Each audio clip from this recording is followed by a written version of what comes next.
Bonjour Jean-Philippe Tanguy. Bonjour. Bonjour Paul Barcelone. Bonjour à tous. Monsieur le président délégué du groupe Rassemblement National à l'Assemblée, on va prendre le temps d'évoquer ensemble le budget qu'on ne voit pas arriver, la réforme suspendue des retraites ou pas. On va vous demander si vous avez vu récemment Marine Le Pen à l'Assemblée et à la fin nous vous poserons la question qui chuchote. Mais avant, on va écouter ensemble Marine Le Pen justement au Louvre vendredi au micro France Info de Pierrick Bonneau. Jamais personne n'est responsable de rien. Il y a bien des gens qui ont pris des décisions ou des gens qui n'ont pas pris de décisions. Eh bien, quand on a des responsabilités, quand on vous les confie, il faut les assumer. Vous disiez, personne n'est responsable de rien. Or, la police a interpellé 2 suspects qui sont en garde à vue. Est-ce que vous maintenez que l'État ne fait rien ou est-ce que vous reconnaissez ce matin que sur ce dossier, l'enquête avance ? Ah non, mais on parlait de la direction du Louvre, à la fois la direction d'Mme Descartes et sa directrice de la sécurité. C'est elles qui ont accepté des responsabilités, même des honneurs, parce que c'est un honneur de diriger une institution comme le Louvre et qui ne sont responsables de rien. Mais visiblement, c'est même pas de leur faute, c'est la faute de M. Macron et Mme Dati qui ont refusé la démission que Mme Descartes lui a présentée. Vous dites bravo aux policiers quand même pour ah ce bah oui, week-end. je dis bravo aux forces de l'ordre, mais ça n'a rien à voir avec la direction du Louvre. Est-ce que le point est à Laurent Nunez, le ministre de l'Intérieur, moins d'une semaine, un tout petit peu moins d'une semaine avant l'arrestation de 2 des 4 suspects impliqués dans cette affaire qui a ému le pays. Est-ce que le ministre de l'Intérieur signe pas là un joli coup Nous verrons. Moi, je n'ai pas l'impression que c'est M. Nunez qui fasse l'enquête, mais enfin, il y a eu visiblement des problèmes avec la préfecture de Paris. Et M. Nunez a été plus longtemps préfet de Paris préfet de police de Paris que ministre de l'Intérieur. Et visiblement, il y avait des gros problèmes de coordination entre le Louvre et la préfecture de Paris. Ceux qui ont la chance de connaître notre belle capitale et ce très beau quartier, s'ils en sont coutumiers, il y a beaucoup de choses à dire sur ce quartier de Paris et l'absence de rationalité dans la gestion de la préfecture de Paris de la sécurité. Bon, enfin bon, écoutez, nous verrons. Il y aura sans doute une commission d'enquête à l'Assemblée nationale et j'y participerai activement. Vous continuez à demander la tête de Laurence Descartes, la patronne du Louvre, dont la démission a été refusée ? Non, mais il faut pas dire demander la tête, parce que demander la tête dans notre histoire, il se trouve qu'il y a un pays, il y a une histoire. Non, mais c'est pas ça, mais c'est le côté bouc émissaire. C'est pas une question d'avoir un bouc émissaire, Madame Descartes. C'est vous-même qui tout à l'heure avez dit elle aurait dû démissionner. Je reprends vos propos. C'est pas une pratique du bouc émissaire. C'est pas demander la tête. C'est assumer sa responsabilité. Et donc, elle devrait démissionner pour vous ? C'est pas la même chose. Mais bien sûr qu'elle aurait dû démissionner. Bon, enfin, visiblement, elle va pas le faire. Après le braquage, vous avez tweeté « Tout le système politico-médiatique va jouer au choc, c'est faux. Ils sont responsables avec leur idéologie laxiste insupportable. » De quoi vous parlez ? Est-ce que le vol n'est pas aussi vieux que l'humanité ? C'est pour ça qu'il faut aussi vieux que l'humanité, il y a la sécurité. Mais il y a une idéologie au Louvre que je connais très bien, qui est un musée que j'aime beaucoup, mais dans la plupart des musées de Paris, qui consiste à croire que la liberté de déambuler est supérieure à la sécurité. Et par exemple, malheureusement, il y a quelques agitateurs qui ont l'habitude de défigurer les œuvres d'art avec de la peinture. Bon, on a de la chance, entre guillemets, que ce soit de la peinture, parce que ça pourrait être de l'acide, c'est pareil. Comme le contrôle de sécurité est très mal fait au Louvre, pour des raisons diverses et variées, qu'il y a une surfréquentation du Louvre. La pyramide du Louvre a été construite pour accueillir 3 millions de personnes. Ouais. Je crois qu'on est à 6 millions de personnes, on va vers 9 millions de personnes. Et personne ne doit dire rien. Et c'est ça aussi, enfin, faut jamais rien dire, faut jamais rien critiquer. Non, mais quand la Joconde a été volée, Joconde a été volée en 1911, justement, est-ce que c'était aussi une idéologie laxiste insupportable ? Oui, exactement. En 1911. Absolument. La façon dont vous connaissez l'histoire du vol de la Joconde ? Oui, bien sûr. Donc ça s'est fait dans des conditions absolument rocambolesques, comme si de rien n'était, avec une organisation très simpliste. Et c'est un miracle si 2 ans plus tard, on a retrouvé la Joconde qui avait été volée par un patriote italien. Et c'est un miracle, voilà. Et c'est exactement à l'époque déjà l'idéologie laxiste. Ça n'a pas trop changé. Il y a des salles qui ne sont absolument pas correctement protégées au Louvre. Et de toute façon, le personnel a même pas le droit d'intervenir. Est-ce que vous craignez des ramifications à l'étranger dans cette affaire ? Je rappelle qu'un des 2 suspects arrêtés samedi soir à l'aéroport de Roissy-Charles de Gaulle avait passé les contrôles à la frontière et s'apprêtait à embarquer pour un vol direction l'Algérie. Est-ce que vous craignez que les bijoux soient à l'étranger ? Est-ce que vous craignez une ingérence étrangère dans cette affaire ? Non, là, j'ai aucune information qui me permet d'avoir une crainte quelconque, mais là, les forces de police ont fait un travail remarquable. Qu'est-ce que vous voulez faire exactement ? Vous voulez limiter la surfréquentation ? Vous parliez tout à l'heure du nombre record effectivement de visites. Vous pensez qu'il faut moins de visiteurs pour mieux assurer les œuvres ? Il faut que la sécurité passe avant l'objectif de fréquentation maximale. Ça veut dire quoi ? Ça veut dire sécurité privée, vidéo, peine plancher ? Je ne sais pas si ça changera quelque chose, mais il faut évidemment limiter la fréquentation. Il faut augmenter le prix du billet pour les étrangers qui paient pas cher. C'était un des chantiers de Rachida Dati d'ailleurs. Oui, tant mieux. Si elle le fait, elle aura tout mon soutien. Et il faut changer la mentalité à la tête du Louvre, voilà, parce que la priorité Madame Descartes, par exemple, ça a été de s'aménager une cuisine, une salle à manger pour 500 000 euros dans un lieu d'ailleurs assez historique qui n'était pas fait pour ça, plutôt que la sécurité. Mais elle l'a reconnu elle-même. Elle a dit qu'on n'avait pas assez, qu'elle n'avait pas assez investi dans la sécurité. C'est pas moi qui l'ai inventé. Mais si on limite la fréquentation du Louvre, vous n'avez pas peur que la France perde en attractivité et que nous perdions de l'argent, nous les Français, si Non, les mais là, touristes viennent moins? je pense que le surtourisme coûte de l'argent. Mais là, on rentre dans un débat qui est d'ailleurs assez intéressant, qui dépasse le Louvre. Je pense que le surtourisme, c'est pas du tourisme, et on perd de l'argent. D'ailleurs, en France, les touristes dépensent assez peu d'argent par rapport à l'Espagne. Nous sommes un pays très fréquenté, mais où les touristes dépensent beaucoup moins d'argent que dans d'autres pays. Donc, il y a vraiment une politique du tourisme à penser. D'ailleurs, Marine Le Pen avait beaucoup réfléchi et fait des propositions en 2022 là-dedans. Avoir un objectif de fréquentation, c'est pas un objectif en soi. Et ceux qui habitent des villes touristiques ou des territoires touristiques savent que le surtourisme, ça pose des problèmes, notamment aux classes populaires, pour l'accès au logement, même le prix des restaurants. Quand il y a trop de touristes et que c'est 25 € le plat du jour, bah c'est difficile pour ceux qui ont un SMIC d'aller se payer une brasserie. Juste un tout dernier mot avant de parler du budget, puisque vous êtes le monsieur budget du Rassemblement national, le monsieur finance du RN à l'Assemblée. Vous nous avez parlé de votre demande de voir Laurence Descartes quitter son poste, la patronne du Louvre. Est-ce que vous dites la même chose pour Rachida Dati, la ministre de la Culture? Est-ce qu'elle devrait partir quand le Rassemblement national dit personne dans ce pays n'est responsable de rien? Ah oui, moi je pense. Est-ce que vous visez la ministre de la Culture? Vous savez, moi je suis gaulliste. Une des marques du gaullisme, c'est la responsabilité directe devant le peuple. Donc moi j'estime que Madame Dati aurait dû partir aussi, ça. Mais bon. Comme le disait Paul, vous pesez 123 députés. Est-ce que vous êtes prêt à faire un vrai compromis pour que la France ait un budget avant le 1er janvier qui va arriver très vite? Mais il faut comprendre, monsieur Laroturu, que le Parlement français n'est pas fait pour faire un budget à la place du gouvernement. Moi, je suis très inquiet des informations qu'on laisse circuler depuis 2 semaines, laissant le gouvernement mentir aux Français en expliquant que c'est le Parlement qui avait le pouvoir du budget. C'est totalement faux. Il faut savoir même... Le gouvernement propose une copie. C'est totalement faux. Le gouvernement propose une copie. Mais non, mais voyez, Parlement j'ai bien fait de soulever le sujet. Et la vote. Comment? Mais ça, c'est le gouvernement propose et c'est le Parlement qui... Exactement. Vous avez bien cité. Le gouvernement propose et nous, on vote. Oui. La période intermédiaire, en fait, elle existe très peu en France. Le Parlement n'a pas le pouvoir, ni les moyens, ni même le temps 70 jours. de construire. Mais c'est rien, 70 jours. Le gouvernement a 1 an. Nous, on n'a même pas 70 jours d'ailleurs, on a la moitié, puisqu'il y a moitié Sénat, moitié Assemblée nationale. On va prendre le temps de dérouler ça. Exactement. Et donc en fait, là, tout ce que j'entends, le cinéma de Madame Montchalin, qui fait croire que le Parlement a les moyens de faire. Vous qualifiez de comédienne d'ailleurs. C'est une comédienne, une très bonne comédienne d'ailleurs, je dois reconnaître qu'elle avait un talent. Parce que vous voyez par exemple, il y a 3500 amendements. On en fait à peu près, on en a fait 100, 150 en 2 jours. Il y a 3000, donc ça passe pas. Donc en fait, on est en train de mentir aux gens parce qu'ils se sont structurellement organisés pour que ça ne passe pas. Et c'est pas le Rassemblement national, c'est les partis de la majorité et le gouvernement entre eux. Il y avait une jauge de limitation des amendements. Le Rassemblement national a respecté sa jauge avec l'UDR. Le Parti socialiste, je suis honnête, a respecté sa jauge.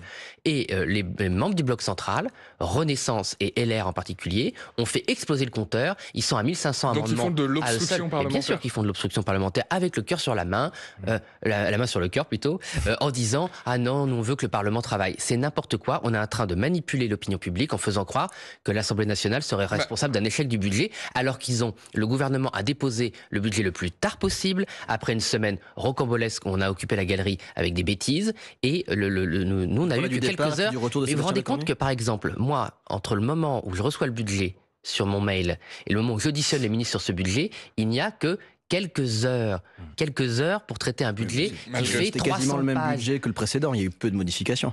Non, mais je vous parle juste des modifications. Il y a 300 pages de modifications avec des choses très techniques. Par exemple, la fameuse taxe sur les holdings. Oui, on va en parler. 10 jours après, même les administrateurs les plus...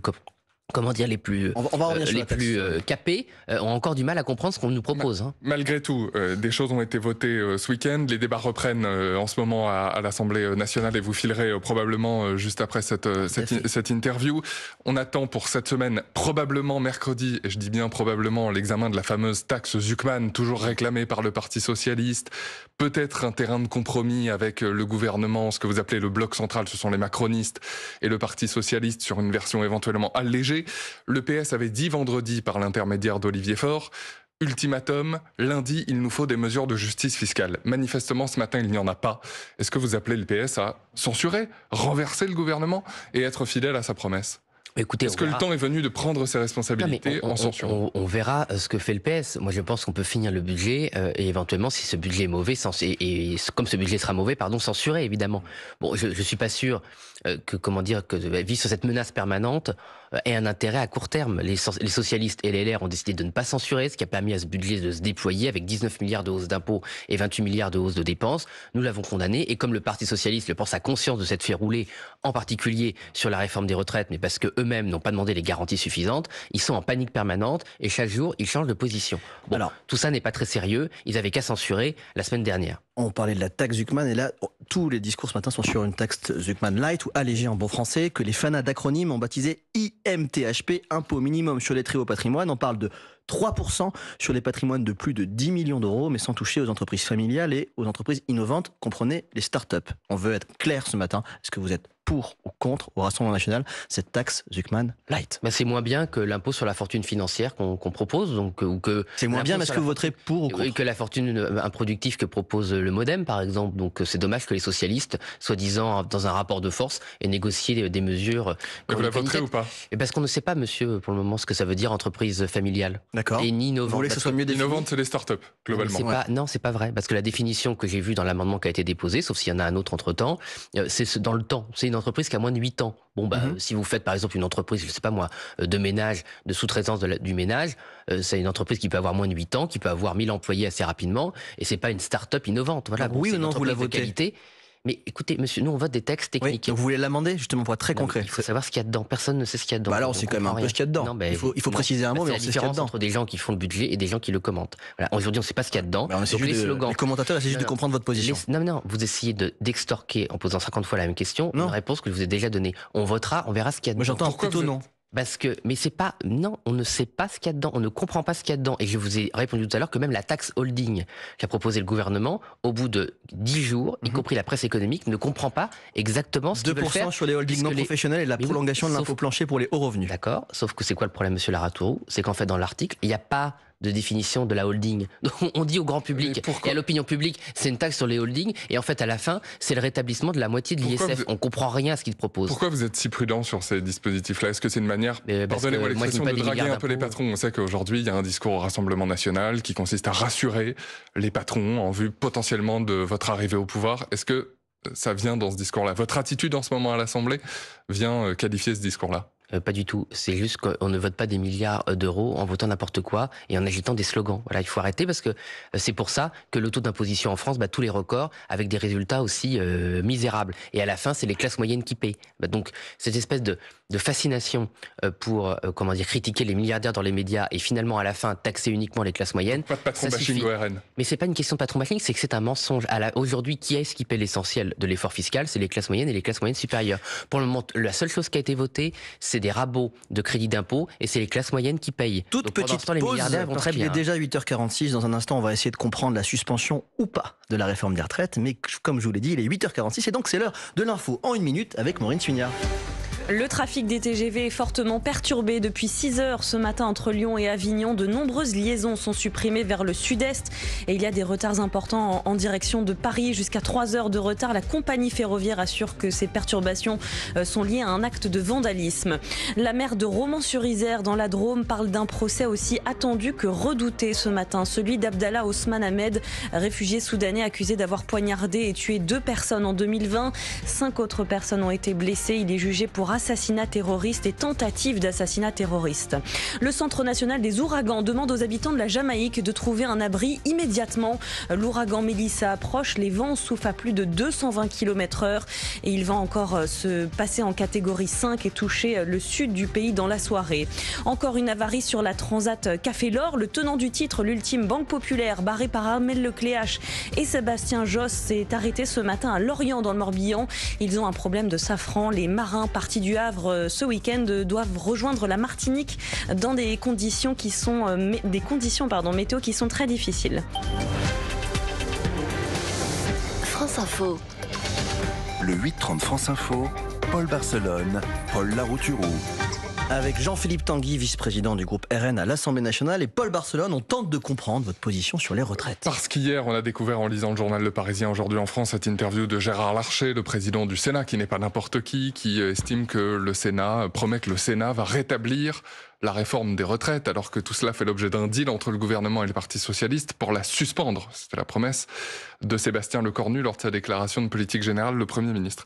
Est-ce que vous allez voter pour ou contre la suspension de la réforme des retraites? Ou alors vous demandez son rétablissement, comme Gérard Larcher? Mais non, mais nous, on votera évidemment la suspension et on abrogera cette réforme si Marine Le Pen est élue en 2027 ou Jordan Bardella avant Premier ministre s'il y a une dissolution. Et on la remplacera par une réforme. Donc c'est un fusil à un coup qui a dégainé Gérard Larcher? De toute façon, c'est l'Assemblée qui aura le dernier mot. C'est les socialistes qui se sont tirés une balle dans le pied avec un accord. Mais parce que c'est un accord qui a été mal ficelé. Je vous rappelle que c'est la mobilisation du Rassemblement national qui a permis de comprendre comment ils allaient modifier ce texte. C'est-à-dire qu'en fait, Monsieur Faure, les socialistes et Monsieur Lecornu se sont mis d'accord sur nos censures sans avoir rien prévu, ni le texte qui serait utilisé, ni la façon de payer si, cette c'est non-réforme. dans le projet de financement de la sécurité sociale. Et grâce à, suite à quoi? Lettre rectificative. Et qui a été demandé par qui? Peut-être par vous, notamment nous et les insoumis. Voilà, nous les insoumis. Voilà, les insoumis. Mais moi, je suis pas en train de m'attribuer un truc à moi tout seul. Suite à la mobilisation aussi d'un constitutionnaliste, M. Benjamin Morel, qui a relevé ce point. Mais avant, M. Faure avait annoncé une loi spéciale. Moi, j'avais dit que ce serait forcément un amendement. C'est moi qui avais raison, excusez-moi. Et ensuite, c'était la lettre effective pour introduire cet amendement. Voilà. Mais c'est très... Là, ça a l'air d'être la technique, mais c'est pas de la technique. C'est-à-dire que ce qu'avait annoncé M. Lecornu et M. Faure devant tout le monde, en fait, ça n'existait pas. C'était un slogan et il y avait rien de concret. Et par ailleurs, il va se passer ce qu'on avait dit. Donc le Sénat va voter contre. On ne sait pas ce que vont faire les macronistes à l'Assemblée nationale. Et à la fin, il y aura ce qu'on appelle une commission mixte paritaire qui n'est pas filmée. Et ça, j'insiste sur ce sujet-là. Parce que et où le gouvernement ne participe pas. C'est pas filmé, c'est ça? Bien sûr que ça change tout. Moi, je peux vous dire, par exemple, il y a tout un tas de niches fiscales qui réapparaissent toujours miraculeusement en CMP. Et quand on ose dire avec d'autres collègues qui ne sont pas forcément à l'Assemblée nationale, qu'il y a eu un vote pas bien, on est critiqué parce qu'on n'a pas respecté le secret des échanges. Et moi, je ne respecte pas le secret des échanges quand c'est les Français qui payent. Qu'on comprenne bien, donc vous exigiez un référendum sur les retraites. Ce matin, vous nous dites que vous voulez une abrogation totale après, donc si Marine Le Pen est élue ou Jordan Bardella sont élus en 2027, et que pour l'instant, vous voulez appuyer sur pause. On est bien d'accord sur ce point. C'est ce qu'on nous propose. Donc, on propose une suspension, donc c'est toujours mieux que rien. Il y a des gens qui travaillent dur, qui gagneront 3 mois de retraite, et c'est tant mieux pour eux si on y arrive, mais je ne veux pas leur faire de fausses promesses. Aujourd'hui, c'est du cynisme du gouvernement, il n'y a pas de suspension, et c'est la seule excuse que les socialistes ont trouvée pour pas aller aux élections. Parce qu'en fait, l'explication de tout ça, c'est quoi? C'est que les socialistes ont peur de perdre leur siège. On saura à la fin de la semaine, visiblement. Nous verrons. Censure, dissolution. Nous verrons. En tout cas, ce qui est sûr, c'est que, par exemple, les socialistes ont refusé d'indexer le barème de l'impôt sur le revenu, et ils ont voulu faire encore casquer les classes moyennes pour presque 2 milliards d'euros. Heureusement que le Rassemblement national était là. Laurent Wauquiez dans cette affaire. Oui, c'est surtout Laurent Wauquiez qui nous a soutenus parce qu'ils sont 40 et nous on est 140. Si je vous reparle de la réforme des retraites, c'est que son examen, en tout cas l'examen du budget de la sécurité sociale débute ce matin en commission à l'Assemblée. On se souvient qu'il y a un peu moins d'un an, au mois de décembre dernier, c'est sur ce budget de la sécurité sociale que vous aviez, entre guillemets, fait danser Michel Barnier. Est-ce que vous voulez refaire la même chorégraphie que Sébastien Lecornu? Lui tirer des choses, etc., pour au final appuyer sur le bouton rouge de la censure. Nous voulons éviter les catastrophes pour les Français. Donc dans ce budget de la sécurité sociale, il y a la désindexation des retraites, non pas pour 1 an, mais pour 4 ans. Ça représente 19 milliards de pouvoir d'achat volés aux retraités. Il y a la taxation des tickets restaurants, des tickets cadeaux pour 800 millions d'euros. Il y a la fiscalisation des indemnités pour les affections de longue durée. Il y a 1 milliard sur une taxe mutuelle qui sera payée par les mensualités. Qui sert à financer la suspension de la réforme des retraites. Non, c'était pas ça qui était prévu. Ça, c'est nouveau, ça. Mais à la base, il y avait déjà cette taxe de 1 milliard et ça s'ajoute à 6 milliards de taxes. Donc on arrive à 7 milliards de taxes sur les mutuelles qui sont évidemment payées uniquement par les assurés. Est-ce que vous avez des nouvelles de... Ça, c'est l'argent des gens. Mais ça nous intéresse. D'ailleurs, c'est pour ça qu'on vous a posé plein de questions dessus. Est-ce que vous avez des nouvelles de Marine Le Pen? Parce que le député écologiste Benjamin Lucas la cherche, écoute-le le samedi à l'Assemblée nationale. Madame Le Pen, elle préférée aujourd'hui aller ronronner avec Monsieur Bardella plutôt que de faire ses griffes à l'Assemblée nationale. La présence dans cet hémicycle de Madame Le Pen, c'est comme la queue du chien, quoi. Ça va et ça vient. Mais enfin, ça fait 2 jours que Madame Le Pen n'est pas là pour débattre de la fiscalité. Tout se joue à l'Assemblée depuis la dissolution. Pourquoi elle n'est pas là, Marine Le Pen? Non, mais tout ne se joue pas à l'Assemblée. Quand même, si, beaucoup. J'aimerais bien, mais tout ne se joue pas à l'Assemblée. Et Monsieur Lucas, qui était lui-même absent la plupart du temps, ment. Marine Le Pen était présente. Elle n'était pas là, elle était à la foire de Pousset. Le premier jour, oui, il a parlé de 2 jours. Le premier jour, le deuxième jour, elle était à la foire de Pousset. Mais c'était plus important la foire de Pousset que le débat. C'est important d'aller voir les Françaises et les Français. Et effectivement, je comprends que la gauche soit jalouse parce que c'est sûr que dans tous les événements populaires, ils se font insulter et jeter, ce qui n'est pas bien d'ailleurs. Tout le monde a le droit mais ils sont pas prêts de se faire accueillir comme Marine Le Pen et Jordan Bardella. Et si Marine Le Pen comprend aussi bien les aspirations des classes populaires, c'est justement parce qu'elle les voit, elle leur parle, et c'est ce que ressentent des gens qui travaillent dur et qui n'en ont pas pour leur argent. Et les insultes de Monsieur Lucas, franchement, c'est pathétique. Et qui regardent un peu dans leur trou parce que, par exemple, le groupe communiste, ils étaient entre 2 et 3 sur 16. Bon, donc je suis pas sûr que la gauche puisse donner des leçons. 8 hommes et 2 femmes sont jugés aujourd'hui à Paris pour cyberharcèlement sexiste à l'encontre de Brigitte Macron. Une procédure judiciaire est parallèlement lancée aux États-Unis. Quel regard portez-vous sur cette affaire ? Moi, je soutiens Madame Macron. Elle n'a absolument pas à subir ces ignominies permanentes sur son compte. On combat frontalement son époux, le président de la République, Emmanuel Macron. Mais est-ce qu'elle est devenue un symbole, Brigitte Macron, de ce point de vue ? Je ne sais pas, il y a beaucoup de gens... Cyberharcelés régulièrement. Non, écoutez, malheureusement, il y a plus grave. On a des enfants, des adolescents qui ont pu mettre fin à leur jour... Et c'est épouvantable, ce sont des tragédies, donc il faut aussi raison garder. C'est à qui la faute ? Les réseaux Macron sociaux ? a la structure et l'encadrement qui lui permet d'affronter ça. Moi, je me souviens de plusieurs enfants, de jeunes adolescents qui malheureusement se sont suicidés. Là, c'est tragique et là, il faut agir. Donc le symbole, c'est malheureusement les familles qui pleurent des enfants qui ont commis l'irréparable parce qu'ils étaient harcelés à l'école ou autour de l'école pour différents phénomènes, notamment l'homophobie. C'est arrivé plusieurs fois. Pas vous personnellement, mais on voit quand même une alliance entre certaines troupes MAGA, donc américaines, et certains de vos militants qui ont clairement soufflé sur les braises et qui ont dit n'importe quoi sur les réseaux sociaux, notamment concernant Madame Macron. Bon, écoutez, moi je n'ai pas connaissance de militants du Rassemblement National qui ont fait ça. Si c'est le cas, ils seront sanctionnés évidemment. Mais enfin, moi je vois beaucoup de choses venant de tous les profils. Et je peux vous dire que si on se penchait par exemple sur ceux qui me harcèlent personnellement, je les connais bien puisque je les vois tous les jours, il y en a une bonne partie qui vient du bloc central et notamment qui ont des propos extrêmement homophobes. Mais comme ça vient du centre, tout le monde trouve ça formidable ou en tout cas personne ne dit rien. Mais là, le centre n'est pas impliqué dans cette affaire. Il n'y a pas une part de responsabilité de la classe politique qui jette de l'huile sur le feu dans ce genre d'affaires quand même malgré tout. La classe politique n'a jamais contribué à ce délire et ces insinuations autour de Madame Macron. Enfin, je veux dire, au contraire, elle a toujours été soutenue. En tout cas, nous, on l'a toujours soutenue. Et vous la soutenez ce matin. Mais bien sûr, Jordan Bardella sort encore un livre mercredi. Après ce que je cherche, il pense savoir ce que veulent les Français. C'est un pas de plus vers la présidentielle ? Bon, non, c'est un pas de plus dans sa relation avec les Françaises et les Français. Premier livre qui a trouvé un large public, avec un très bon accueil sur le terrain. Un an après la sortie de son premier livre, il a de nouvelles choses à dire au pays ? Je crois que c'est un angle totalement différent, où là il parle de ses rencontres avec les Français, alors que le premier était une biographie, un récit de pourquoi il s'était engagé en politique, qu'est-ce qui l'avait motivé, notamment son enfance, son adolescence en Seine-Saint-Denis, et j'espère qu'il marchera aussi bien que le premier. Est-ce que c'est une manière de prendre cette distance avec Marine Le Pen ? Tuer la mère, pardonnez-moi l'expression. Non, je crois pas. Déjà, Jordan Bardella a une vraie mère qui se porte très bien, qui est très courageuse. C'est pas une façon de prendre cette distance avec Marine Le Pen qui est potentiellement inéligible ? Je ne crois pas, non. Voilà, je ne crois pas, mais je vois que vous avez toujours l'esprit aussi mal placé. Pas mal placé, on se pose des questions et merci d'y répondre. D'ailleurs, c'est l'heure, il est 8h56 et 25 secondes, c'est l'heure, vous l'attendez peut-être, de la question qui, ce matin, la question qui chuchote. Vous êtes prêts ? On est habitué à vous entendre crier, type silence pour la France. Voilà, c'est silence. C'est silence, mais on va l'entendre normalement. On l'entend pas. Silence pour la France ! J'aurais pu le refaire en direct. Allez-y, faites-le. Non, trop tard. Ce week-end à l'Assemblée, vous avez encore crié. Les cocus, les super cocus, les hyper cocus, les méga cocus, c'est les LR ! Pourquoi vous vous comportez comme ça ? Mais pourquoi pas ? Alors que vous êtes très calme chez nous ce matin en plus. Ah oui ? Mais parce que c'est le débat Pourquoi vous avez besoin de politique. crier, dire des gros mots, dire cocu ? À quoi ça sert ? Mais déjà cocu, c'est pas un gros mot. Un peu quand même. Non. C'est vulgaire. Non, pourquoi c'est vulgaire ? C'est méga vulgaire. Si vous voulez que ce soit très vulgaire, vous savez, j'ai d'autres choses dans ma besace.